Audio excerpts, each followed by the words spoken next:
안녕하십니까, 래필입니다. 2월 1일 원자력 테마 관련, 오늘은 주식시장이 열리진 않았고요. 다음 주 시장이 변동성이 큰 소식들이 많이 나왔기 때문에 그 부분들에 대해서 좀 같이 살펴보도록 하겠습니다. 2월에 진입을 했습니다. 1월 달은 코스피가 굉장히 크게 상승을 하면서 진행이 되었고, 코스닥도 불이 붙으면서 진행이 되었습니다. 그래서 주로 반도체 종목들이 많이 올랐고요. 코스닥은 바이오 종목들이 시가총액 상위 종목에 위치를 하면서 좀 기계적인 매수가 좀 그 종목들 위주로 집중되는 모습이었습니다. 그래서 우리가 기대하던 원자력 테마는 잠깐 움직이는 듯 하면서 좀 힘이 빠지는 모습이었습니다. 그래서 그런 상황으로 1월이 마무리가 되었는데요. 1월 마감쯤에 갑작스럽게 또 AI에 대한 버블 이슈가 부각이 되기 시작합니다. 그 소식부터 좀 보도록 하겠습니다. 자, 이 소식인데요. 투자만 375억 달러, MSA 역습, AI 수익성 의구심에 나스닥이 휘청했다라는 소식입니다. 그래서 MS가 저번 주에 실적 발표를 했는데요. 사실상 매출액 자체는 4분기는 괜찮았습니다. 그러나 좀 더 들여다봤을 때 이 기대만치 실적이 나오지 않았다라는 평가가 있었고, 그리고 더 중요한 것은 데이터 센터를 짓는 데 들어가는 자본 지출이 전년 대비 66%가 늘어났다고 합니다. 그래서 375억 달러에 도달을 했기 때문에 이런 추세로 증가를 했을 때는 마이크로소프트도 수익성이 좋지 않을 수 있다라는 그런 시장의 우려감이 반영된 것 같습니다. 그래서 투자 규모가 예상보다 빠르게 불어나면서 매출과 이익이 이를 따라잡을 수 있느냐라는 의구심이 한꺼번에 분출을 했고요. 그리고 핵심 성장 동력인 애저 클라우드의 성장세가 시장 기대치에 미치지 못했다라는 평가로 이렇게 주가가 폭락을 했습니다. 그러면서 투자자들이 가장 민감하게 본 대목은 오픈 AI의 노출입니다. MS가 공개한 클라우드 계약 잔액 6,250억 달러 중에 약 45%가 오픈 AI와 연관된 것으로 전해졌다고 하고요. 특정 파트너에 대한 의존이 지나치다라는 지적이 재점화됐습니다. 그러니까 말 그대로 오픈 AI가 시장에서 뭔가 소외되거나 뭔가 문제가 발생했을 때는 이 MS조차도 45%에 대한 그런 계약 자체가 문제가 될 수 있다는 겁니다. 그러면서 오픈 AI의 400억 달러 규모의 신규 자금을 조달을 논의하고 있는 보도가 맞물리면서 투자와 인프라 매출이 서로 떠받치는 순환금융 우려도 다시 고개를 들었다고 합니다. 이런 부분들이 계속 문제가 되고 있다라고 보시면 되고요. 근데 메타 같은 경우는 광고 부문의 호조와 AI 투자 효과를 앞세워서 두 자릿수 상승을 보였지만, 지금은 이렇게 좋은 기업들에 대한 실적보다도 저는 우려감에 대해서 과도하게 반응하는 그런 시장이 온 것 같습니다. 자, 그러면서 아까 말씀드린 것처럼 오픈 AI에 대한 신규 조달 자금이 필요한 상황인데, 엔비디아가 오픈 AI 140조 원 투자를 보류를 한다라는 소식이 1월 31일 어제 들려왔습니다. 그래서 내용을 한번 살펴보면, 지난해 9월에 140조 원 규모를 투자 파트너십을 체결했고, 거기에 대해서 투자를 하겠다라고 얘기를 했는데, 최근 들어와서 이 엔비디아 쪽에서 투자 계획이 보류된 상태라고 WSJ 가 보도가 인용되었습니다. 그래서 지금 엔비디아 내부에서 오픈 AI 투자에 대한 회의론이 커졌다라는 얘기가 나왔고요. 이런 부분들이 황 CEO, 젠슨 황이죠. 오픈 AI 사업 접근 방식에 규율이 부족하고 비판하고, 구글 엔트로픽 등과 경쟁 상황에 직면을 하면서 이런 부분들이 주변에 계속 부각이 되고 있다라고 합니다. 자, 그래서 이 소식이 또 나왔기 때문에 아무래도 또 오픈 AI에 대한 지위가 흔들릴 수 있다라는 그런 우려감이 부각될 수밖에 없고요. 그러면서 아까 보였듯이 마이크로소프트의 오픈 AI 의존도가 높기 때문에 마이크로소프트 또한 타격이 있을 수 있습니다. 그러나 오늘 젠슨 황이 다시 얘기를 했는데요. 오픈 AI에 대한 불만설은 부인했습니다. 그래서 말이 안 된다라고 얘기를 했고요. 그래서 최대 규모로 투자를 하겠다라고 얘기는 했는데, 근데 그 최대 규모라는 것이 아까 약속했던 것처럼 1,000억 달러가 되지 않을 수 있다라고 합니다.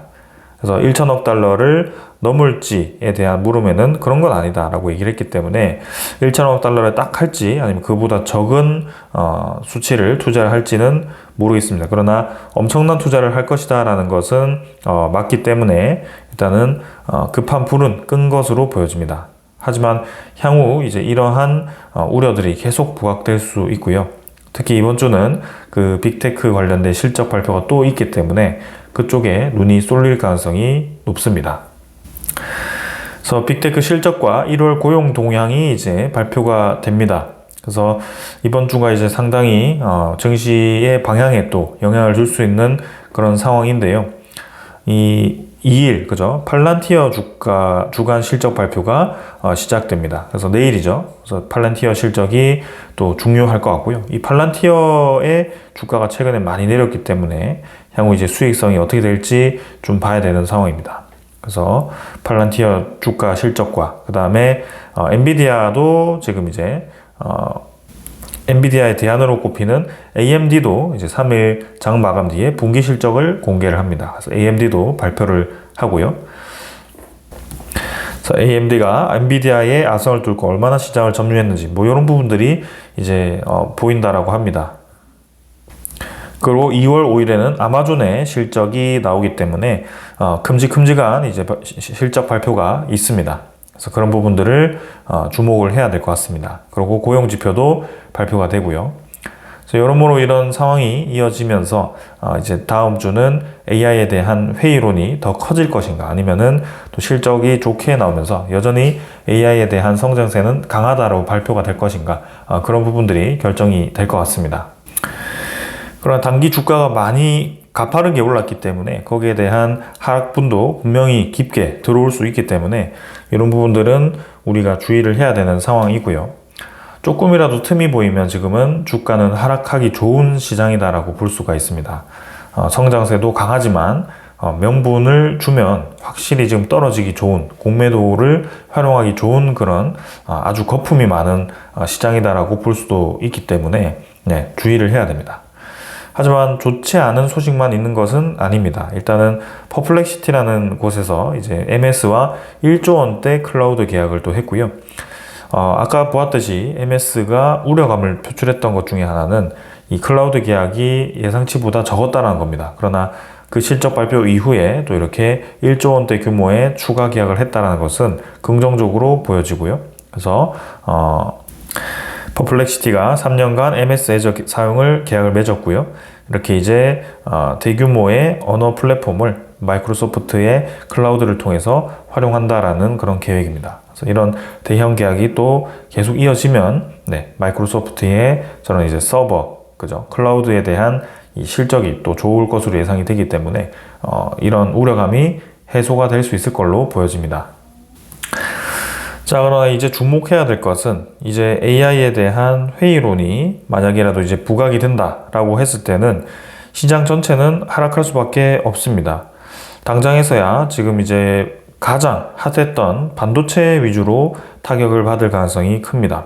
왜냐하면 반도체 칩에 대한 계약이 향후 계속 증가할 것으로 예상을 했기 때문에 그 시장에 이제 찬물이 딱 끼얹어졌을 때는 반도체에 대한 수급이 확실하게 줄어들 걸로 예상되기 때문에 가장 큰 타격을 볼 수 있고요. 그리고 그 AI 데이터 센터를 운영하기 위한 전력에 대한 투자금들도 사실 최근에는 미국의 정부도 있지만 미국의 빅테크 기업들, 각 민간 기업들이 투자를 한 것들이 있기 때문에 수익성이 좋지 않다라고 판단이 됐을 때는 그런 민간 기업들의 계약 자체가 좀 줄어들 수 있다는 그런 우려감이 있겠죠. 그래서 SMR 기업이라든지 전력 기업들이 같이 하락할 수 있습니다. 그래서 그 두 테마 위주로 하락이 진행되겠지만 일단은 반도체에 대한 상승이 워낙 컸기 때문에 그 부분도 우리가 생각을 해야 됩니다.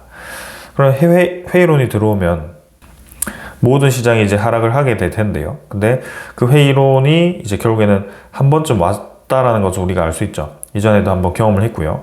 근데 그게 오고 나서 그 다음이 이제 중요합니다.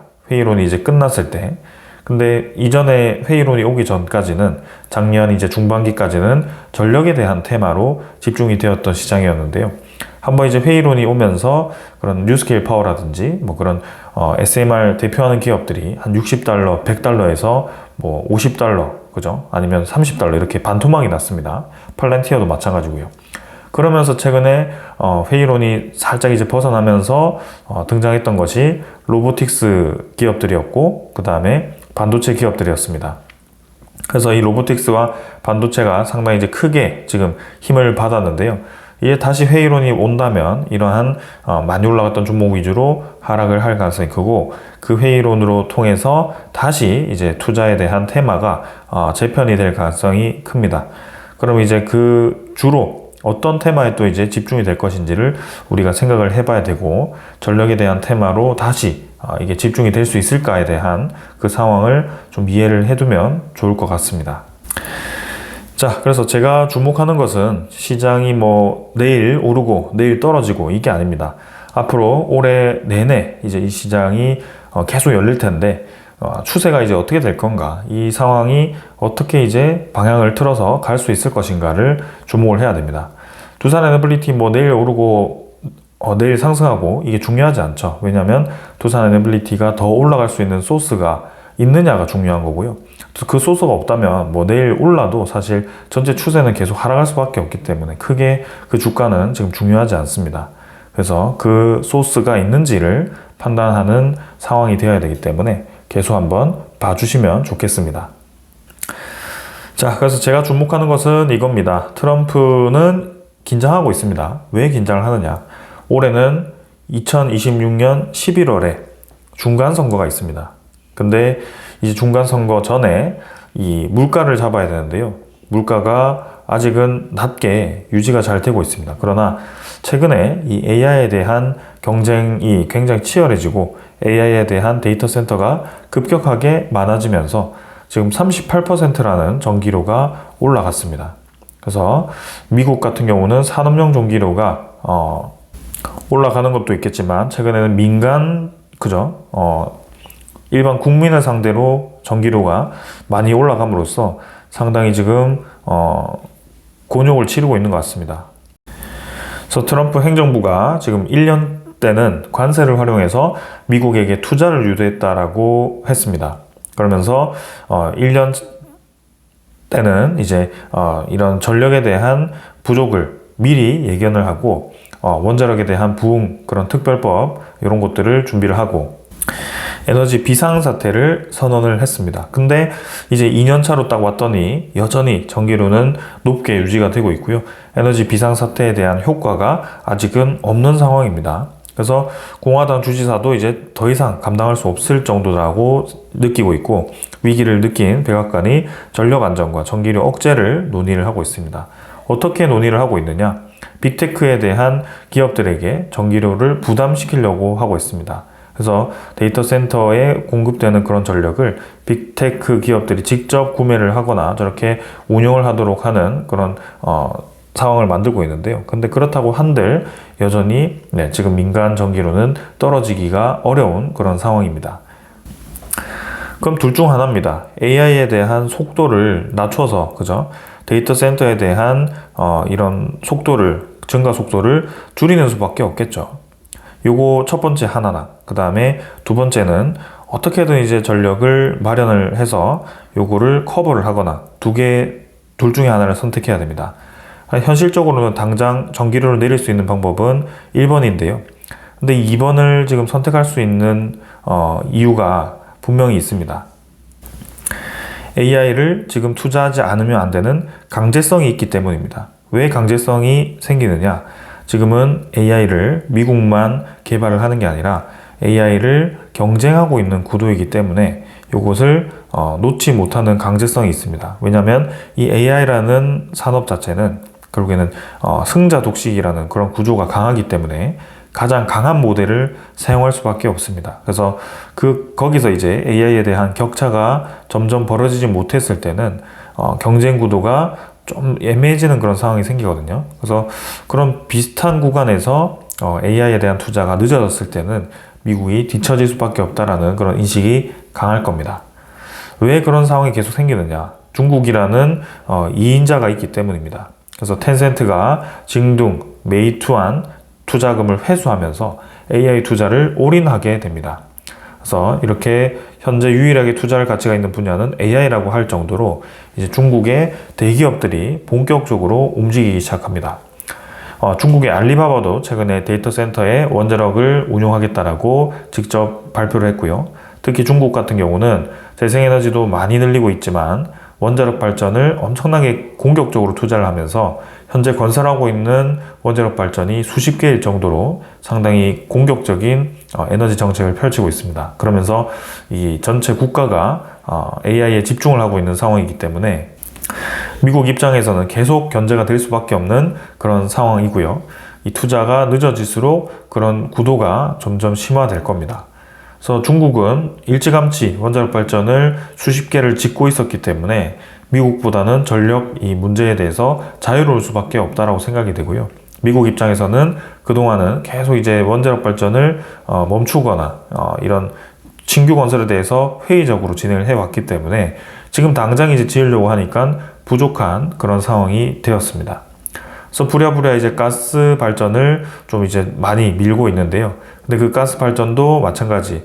아무리 많이 지으려고 하더라도 거기 안에 들어가는 터빈이라든지 주요 기자재를 만드는 데 걸리는 시간이 들어가게 됩니다.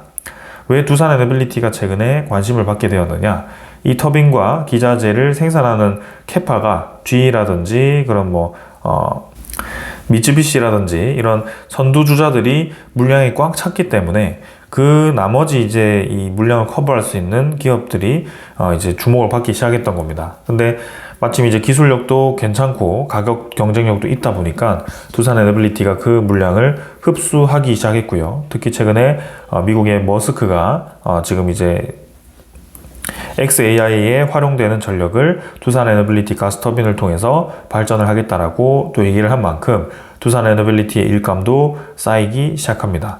그럼 두산 에너빌리티도 지금 이제 380메가와트급 이 모델을 1년에 5기 정도를 생산할 수 있는데요. 그게 이제 향후 이제 15기 이상 수주를 했을 때는 벌써 3년치 일감이 쌓이게 됩니다. 그만큼 이제 포화가 되어 있다라고 보시면 되고요. 가스 발전의 이 수요가 엄청나게 증가한다고 하더라도 지금 전 세계에서 이 물량을 커버할 수 있는 기업들은 단 5군데밖에 없기 때문에 그 기업들이 모든 이제 역량을 다해도 늘어나는 데는 속도의 한계가 있습니다. 그렇다고 이제 대형 원전을 지으려고 하니까 대형 원전 같은 경우는 이제 미국 정부에서 한 800억 달러, 그죠? 거의 100조를 투입을 해서 웨이스팅하우스의 모델을 짓겠다라고 얘기를 했습니다. 그래서 2030년대까지 10기를 착공하겠다라고 얘기를 했는데 사실상 이제 미국 내에서 프로젝트가 진행된다라고 했을 때는 우리나라는 7년까지 땡길 수 있겠지만 그 이하도 가능할 수도 있겠지만 미국은 사실 이 프로젝트 진행이 더딜 수도 있습니다. 왜냐하면 작업자들 자체가 우리나라 노동자들과 일하는 시간도 다르고 마인드도 다르고 경험 자체가 다르기 때문에 이게 순차적으로 진행이 될지도 의문이고 그 비용 자체가 계속 늘어날 가능성도 있고요.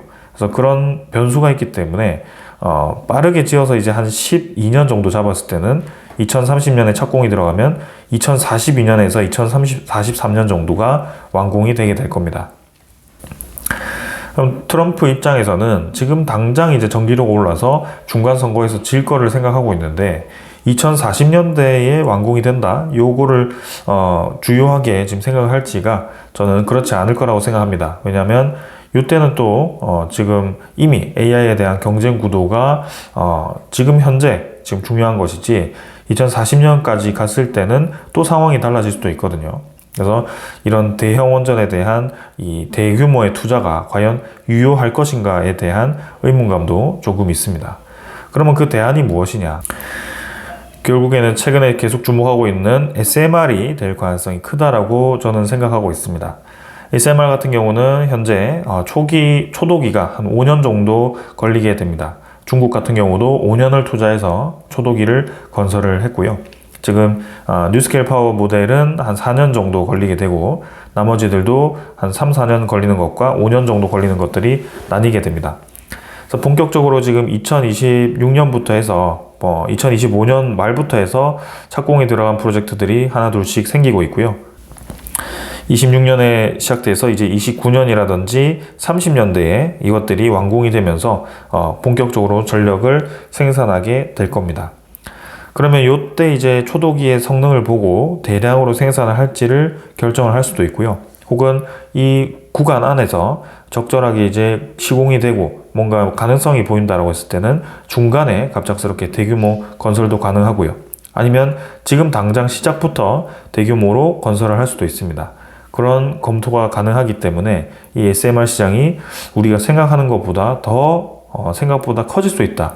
왜냐하면 이 시장 상황이 이제는 10년 뒤에 전력에 대한 확보보다도 당장 2, 3년 뒤에 전력 확보가 중요해진 상황이 되었고, 그리고 트럼프 입장에서는 AI를 계속 할 수밖에 없는 그런 이제 상황이 만들어졌다. 중국과의 대립 구도, 경쟁 구도, 그러고 이제 전기료를 낮춰야 되는 이제 중간 선거의 그런 이 부분들이 있기 때문에 중간 선거 때까지 전기료를 드라마틱하게 낮출 수는 없더라도 향후 이제 전기료를 획기적으로 낮출 수 있는 정책을 펼치거나 아니면 미래에 대한 전기료를 낮추는 목표를 미리 땡겨와서 지금 당장 정책적으로 전기료를 일시적으로 인하해서 향후 이제 갚아 나가겠다. 이런 정책이 또 가능할 수도 있고요. 그런 식으로 지금 운용이 될 가능성이 큽니다. 근데 그 중에 핵심 카드가 이 SMR이 될 가능성이 커 보인다라는 말씀을 좀 드리고 싶습니다. 그래서 뉴스케일 파워라든지 BWRX 모델, 그죠? GE 히타치 모델은 사실상 경수로입니다. 그래서 경수로이기 때문에 대형 원전의 축소 버전이라고 보시면 되고요. 뭐 소듐에 대한 냉각제를 활용하거나 고온가스, 헬륨가스를 활용하거나 이렇게 조금 새로운 도전이 아니라 원래 하던 대로 하는 것이기 때문에 사실상 NRC 인증도 쉽게 받을 수 있는 거고요. 그리고 대규모의 그런 건설도 유리할 것으로 보고 있습니다. 그리고 이게 이제 운용에 있어서도 크게 무리가 없다라고 판단이 될 가능성이 있습니다. 그래서 이런 부분들이 향후 이제 SMR에 대한 장점을 계속 끌어올릴 거고요. 그리고 더 중요한 것은 이 대형 원전을 지었을 때는 이 적재적소의 전력을 사용하는 데까지 이동하는 이 송전로라든지 그런 부분들이 상당히 또 곤욕이 있었고요. 그리고 대형 원전을 냉각시키는 냉각수가 거의 필수적이었었는데 이 냉각수도 상당히 부담스러웠습니다. 근데 이런 이 송전로도 필요 없고 냉각수도 많이 필요 없는 그런 모델이 SMR이 될 수 있고요. 이 대형 원전을 건설하는데도 시간이 걸리겠지만 송전로를 건설하고 연결하는데도 상당히 오랜 시간이 걸립니다. 지금 우리나라의 문제를 봤을 때도 구합 송전로를 까는데도 주민들의 반발로 공사를 시작하지 못하고 계속 그게 차질이 생기는 상황이 생기고요. 그리고 이 먼 거리를 계속 구합 송전로로 연결해서 이동시키자니 그것 또한 문제가 될 수밖에 없습니다. 그래서 적재 필요한 용량만큼 감당이 가능한 이 발전소를 지어 놓으면 그 자체로 이게 송전로도 필요 없고 저런 냉각수도 필요 없는 상황이 될 수 있다는 겁니다. 특히 AI 데이터 센터 같은 경우는 냉각이 굉장히 중요하게 됐거든요. 그래서 엄청나게 많은 그런 이 전력이 필요하기 때문에 당장에서야 지금 신재생에너지를 빠르게 늘릴 수 있더라도 이 전력 자체를 커버를 할 수가 없습니다. 왜냐하면 AI 데이터 센터에 이 집중되는 그런 피크 전력이 필요할 텐데 그 피크 전력을 커버하지 못하는 상황이 생길 수도 있거든요. 그래서 분명히 기저에너지원이 필요하고 그 역할을 할 수 있는 LNG 발전소라든지 SMR이 지금 계속 눈에 뜨고 있는 겁니다. 그래서 우주 데이터 센터라는 이제 머스크의 야심작이 있긴 하겠지만 그것이 이제 현실화되는 것도 시간이 좀 걸릴 뿐더러 실제로 이 로켓을 활용해서 데이터 센터에 들어가는 그런 서버용 렉을 엄청나게 무거운 것들을 실어다가 우주로 쏘겠다는 그 자체가 비용이 올라갈 수밖에 없다라고 생각이 되고요. 그리고 우주에 노출되었을 때의 냉각 자체는 해결되겠지만 우주의 전파, 그죠? 그런 이 방사선에 어떤 영향을 받을지도 모르는 그런 상황이기 때문에 이런 부분들이 향후 도전적인 문제입니다. 그래서 당장에서는 지상에서 해결할 수 있는 방법을 찾을 가능성이 크고요. 그 방법 중에 하나가 SMR이기 때문에 이 향후 이 전력 시장에서 SMR에 대한 중요도가 생각보다 가속화될 가능성이 크다라고 생각됩니다. 이제는 이 비용 문제가 생각될 수밖에 없는데요. 이 비용은 결국엔 대형 원전 대비 비싸다라는 얘기가 많고 초도 호기에 대한 들어가는 비용이 비싸다라는 얘기가 많습니다. 그러나 이것을 한 기 지을 때와 10개, 20개 지을 때는 또 말이 완전 다르고요. 규모의 경제로 들어왔을 때는 비용이 싸질 수밖에 없다. 그 다음에 이 SMR 자체의 생산 자체를 모듈화를 통해서 완전히 그냥 착착 건설이 아니라 모듈을 각각 생산해서 조립만 하는 그런 상황이 된다면 그 자체로도 완전히 새로운 상황이 만들어집니다. 그래서 제조 공정 자체가 비용이 훨씬 낮아지기 때문에 이 SMR의 비용 자체가 많이 낮아질 수 있다는 거. 그리고 대형 발전소처럼 멀리 지어다가 그것을 끌어와서 이동시키는 고압 송전로를 이용하는 것보다도 고압 송전로에 대한 비용을 아낄 수 있고 전력에 대한 효율을 이제 이 송전로를 통한 게 아니기 때문에 효율 자체도 이제 손실이 없어서 더 좋다라는 거죠. 그런 것들 다 생각해 봤을 때는 이 SMR 자체가 좋다라는 겁니다. 그 SMR을 꼭 저렇게 데이터 센터용으로만 활용하는 게 아니라 대형 선박이라든지 혹은 우주 이 개발이라든지 이런 쪽에 적재적소에 사용할 수 있다는 점에서 향후 이 SMR에 대한 효용도는 더 커질 수밖에 없다라고 생각되고요. 이 SMR이 300MW급도 있고 100MW급도 있고 그 아래로 가면 이제 10MW급도 있습니다. 점점 작아져서 이제 초소형 모듈 원전이 있기 때문에 지금 미국에서는 군 전체에다가 이제 그 소형 모듈 원전을 깔아서 이제 비상사태에도 대비를 할 그런 야누스 프로젝트도 준비를 하고 있습니다. 자, 그만큼 이제 향후 트럼프 행정부의 목적 자체가 이제는 전기료를 낮추는데 혈안이 되어 있을 거고 그 안정적인 전력 확보를 위해서 이 SMR이라는 현실에 대해서 더 강조할 수 있고 그러면 그것을 더 촉진시키기 위해서 SMR에 대한 규제를 지금 혁신적으로 줄일 가능성이 있고 그리고 SMR의 기업에 투자를 해서 더 빠르게 프로젝트를 진행시키거나 개발할 가능성이 높아 보인다라는 생각입니다. 그렇지 않고서는 이제는 2027년, 28년으로 들어왔을 때는 별 대안 없이 이 전기료의 폭등을 맞이할 수밖에 없고 트럼프의 행정부는 지지율이 당연히 떨어질 수밖에 없고요. 본인들의 이제 그 방향이 완전히 틀어질 겁니다. 그러면서 이 전기료 문제로 이 많은 이제 우리나라 기업들이라든지 일본 기업들이 미국에 이제 공장을 실컷 지었는데 공장 가동하는 전기도 부족한 그런 상황이 생기고 실제로 이제 중국 같은 경우는 많은 에너지를 확보한 상황에서 데이터 센터를 늘리는 바람에 또 이제 효율적인 그런 AI 운용이 가능해서 미국보다 이제 갑자기 또 앞서가는 그런 상황이 생길 수도 있고요. 그런 모든 문제를 생각했을 때는 방법은 딱 하나밖에 없습니다. 혁신적인 전력 시스템을 빠르게 구축하는 방법밖에 없습니다. 그래서 그 방법이 우리나라의 이 힘을 빌릴 수밖에 없고 우리나라에 지금 소개드리는 기업들이 주목을 받을 수밖에 없는 이유입니다. 그래서 이 기업들이 올해는 이제 계속 움직일 수밖에 없고요. 단기간에 뭐 버블 이슈로 떨어진다고 한들 크게 중요하지 않다라고 설명을 드리고 있습니다. 자, 그러면 이제 이 정도로 이제 우리가 어떤 방향으로 가야 되는지, 왜 SMR이 주목을 받을 수밖에 없는지는 이해를 좀 할 수 있겠습니다. 그러면 그 외에 이제 큰 틀에 또 이제 거시적인 입장에서의 움직임은 또 어떻게 되는지를 또 봐야 될 것 같습니다. 자, 김정관 산업장관이 미국이 이제 계속 트럼프가 관세를 인상한다 만다 이런 압박을 해버리니까 미국을 갔다 왔습니다. 근데 갔다 왔지만 오해를 풀었지만 미국의 입장에서는 관세를 인상하는 절차를 돌입했다라고 합니다. 그래서 향후 이제 25%의 이 관세 인상을 기습 발표할 가능성이 좀 높아 보이고요. 그래도 이제 2월 달에 이제 우리나라의 국회에서 이제 대미 투자에 대한 그런 이 법안을 통과시키겠다라고 하니 그 25%에 대한 부과가 된다고 하더라도 금방 이제 해결될 가능성이 커 보입니다. 그럼 왜 이렇게 갑자기 이제 압박을 하느냐? 이 부분이 이제 저는 더 중요한 것 같습니다. 25%를 주는 게 중요한 게 아니라 압박을 하는 이유가 더 중요하다. 왜냐하면 이 트럼프의 행정부는 계속 관세를 도구로 활용을 해왔고 그 도구를 지금 쓰는 이유가 무엇인지가 궁금한 거죠. 관세에 대한 압박을 이제 쓸 수 있는 시간이 없을 수도 있다. 왜냐하면 상호 관세에 대한 대법원 판결이 지금 기다리고 있는 상황이고, 그런 것들이 이제 압박이 되었을 수도 있고요. 그리고 미국 입장에서도 더 이상 이제 대미 투자를 미루지 못하는 그런 이유가 생겼을 수도 있다. 그 대미 투자 중에 상당 부분이 뭐였죠? 미국의 원자력 산업에 투자하는 것이었습니다. 1호 투자였죠. 그리고 미국의 알래스카 LNG 투자를 하는 것이었습니다.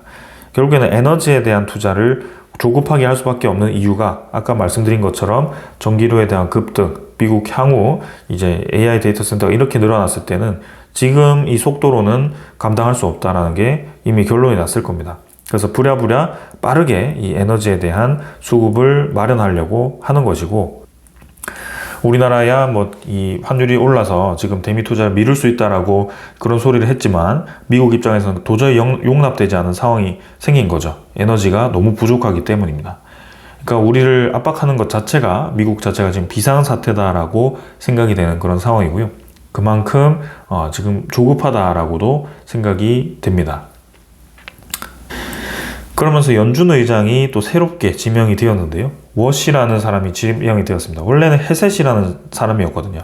더 시장에 온화하고 또 과하게 금리를 내릴 수 있다라는 그런 인사였는데, 이 워시가 지명이 되면서 시장에서는 유동성을 축소할 수 있다라는 또 우려감을 비치고 있습니다. 왜냐하면 이 워시라는 사람은 계속 이제 시장에 이 달러의 가치를 높여야 되고, 금리에 대한 이 인하를 유도하기 위해서는 인플레이션 자체를 잡아야 된다라는 그런 철학을 가지고 있는 사람입니다. 그럼 인플레이션 잡기 위해서 뭘 해야 되죠?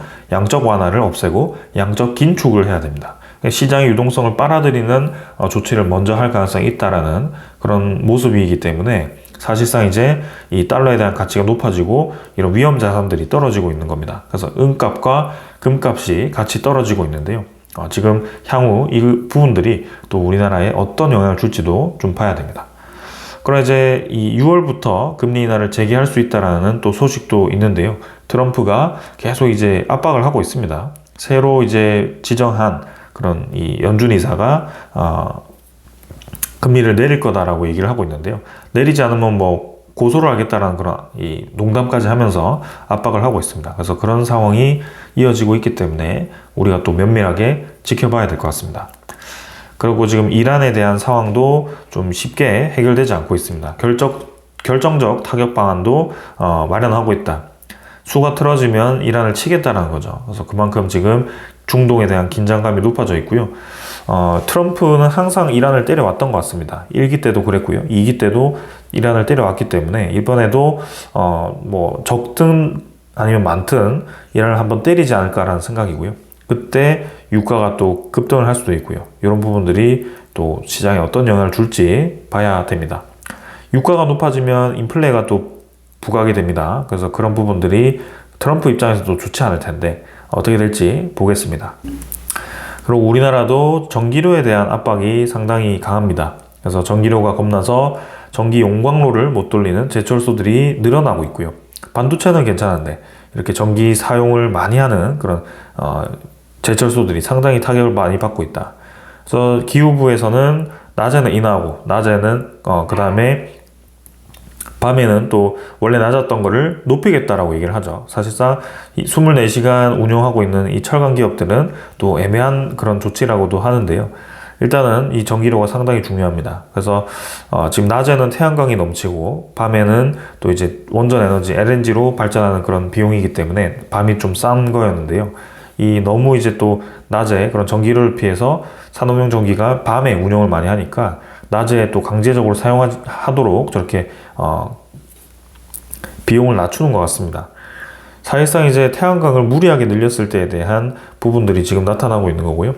태양광을 먼저 늘리고 뒤에 후속 조치를 부랴부랴 후속 조치를 하는 듯한 그런 느낌이 강합니다. 그래서 어떤 언론에서는 그러더라고요. 태양광을 이제 활용해서 출력 조절을 하는 원전이 굉장히 위험하다. 그래서 신규 원전을 지으면 안 된다라는 얘기를 하고 있는데 사실상 먼저가 이제 우선이 잘못된 겁니다. 이 태양광과 원전을 같이 이제 묶어가지고 활용한다는 그 자체가 문제가 생기는 거고요. 지금 원자력 발전이 왜 필요하냐? AI 데이터 센터라든지 첨단 산업에 필요한 전력을 공급하기 위함입니다. 그러면 이 원자력 발전과 태양광의 이 발전의 그런 이 연결 잔체를 끊고 원자력은 원자력대로 이런 첨단 산업이라든지 데이터 센터에 주고 태양광은 태양광대로 뭐 가정용이라든지 덜 중요한 데에다가 주면 되는 겁니다. 그래서 이걸 꼭 묶을 필요도 없고 그걸 묶기 위해서 계속 태양광을 높일 필요도 없습니다. 그래서 그런 상황들이 적재적소에 지금 잘 활용이 돼야 되고요. 무리하게 계속 저렇게 늘리다가는 우리나라도 상당히 전력으로 곤욕을 치를 것 같습니다. 아무튼 핵심은 이겁니다. 미국 입장에서는 중간 선거가 있고 중간 선거에 전기료를 낮춰야 된다. 그 전기료를 낮추기 위해서는 이제는 대대적인 전력 개편이 필요할 수밖에 없고 현실적으로 봤을 때 대형 원전보다는 SMR에 대한 주목도가 높아질 수밖에 없다. 그래서 그 SMR이 상당히 커질 예정이고요. 그리고 미국의 이제 FOMC 연준 이사가 이제는 바뀔 예정인데 그 연준 이사가 매파적일 것이냐 아니면 비둘기일 것이냐 그것도 중요해질 것 같습니다. 그래서 버블 자체가 한 번은 올 수는 있겠지만 AI 버블 그게 뭐 완전히 시장 자체를 무너뜨리지는 않을 겁니다. 결국에는 전력에 대한 중요성이 더 커지는 다음 테마가 다시 올 수밖에 없다라고 저는 생각이 들고요. 그래서 다음 주는 하락장이 올 수는 있겠지만 다음 주를 넘어선 이제 뭐 올해 중반기로 들어갈수록 다시 AI에 대한 부각이 나타나면서 그런 전력에 대한 중요성, SMR에 대한 중요성이 부각될 가능성이 높아 보인다라는 생각입니다. 그러면서 이번에 우리나라의 대미 투자에서도 SMR에 대한 투자가 더 활발해지도록 유도한 것은 아닐까라는 생각을 하게 되고요. 향후 움직임 계속 주시해 보도록 하겠습니다. 자, 오늘 여기까지 하겠습니다. 감사합니다.